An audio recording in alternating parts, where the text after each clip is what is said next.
everyone.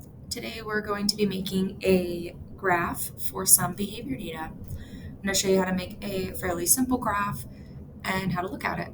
So we're going to start by going into our folder that we want the graph to go in. We're going to go to New and open up a new Google Sheet. In this sheet,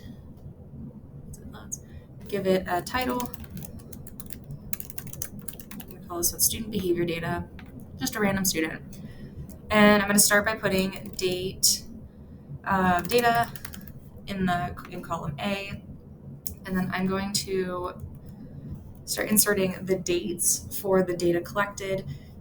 Here's a fun trick. Instead of typing out each individual box, you can click that first box with one date, click the corner, and drag down. So I'm just gonna do 20 points of data right now. Then in column B, I'm going to list out the behavior I am observing. So I'm going to do a graph for frequency data for looking at phone. Say I have a student that constantly pulls their phone out in class, and I am looking to see how often that happens and what that data looks like. Right now, I'm just looking at the target behavior, and I'm just making a graph for target behavior. So looking at phone. And say this day he does it in 25 times in his class. And then he does 23. Maybe the third, he does it 26 times. And then we can just start filling this in with different data points. Just so you guys know, this is an example. This is not real data for a student. And we're just gonna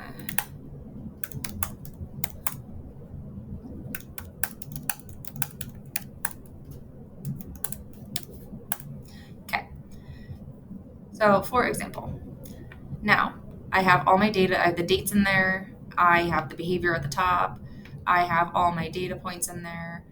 I'm going to highlight the data.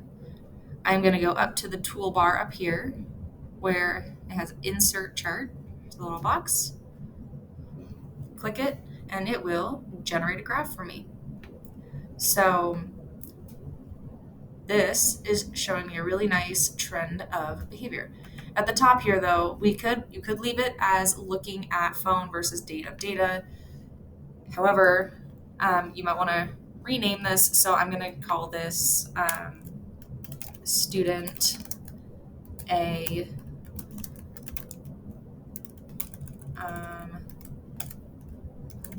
looking at phone. So some things to notice on here too. We've got our title, we have some grid lines, we have our dates on the bottom, but also where it says date of data, it's going to fall right here at the bottom. And then looking at phone, the behavior is right here. And something that you can do to make sure everybody knows what we're looking at is it didn't do that. We're going to be super finicky today. Okay, frequency. I'm going to note that this is frequency data, so how often this is happening. Just some tips and tricks. If you double click on the graph, it's going to pop up this chart editor. You can go to the side and you can change the graph. You can make it a scatter plot, a pie chart, bar graph for frequency data. And most, if not all, behavior data, we are going to be looking at a line graph.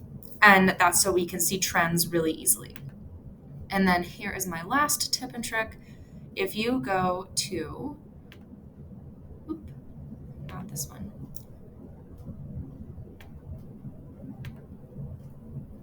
There we go. Scroll series. You can add error bars if there's any. So if you have multiple points of data, that would be what that one is. But I'm going to go to series, grids and ticks. Nope, it was series, I was right. I'm gonna go down to the bottom and I'm gonna add a trend line. And that's this faint little blue line that goes down the middle, and it's showing me a decrease in behavior. So in theory, if I put an intervention in place while I was also taking data of looking at my phone, the behavior that I'm targeting to decrease is going down. And if I had a replacement behavior of, say, or if I had a replacement behavior, I would put the replacement behavior here. And then include data along this side, and that can show me a graph going up. But in this case, whatever intervention we put in place for this student for looking at his phone is showing a decrease in his looking at his phone behavior, and which means his behavior is getting better. So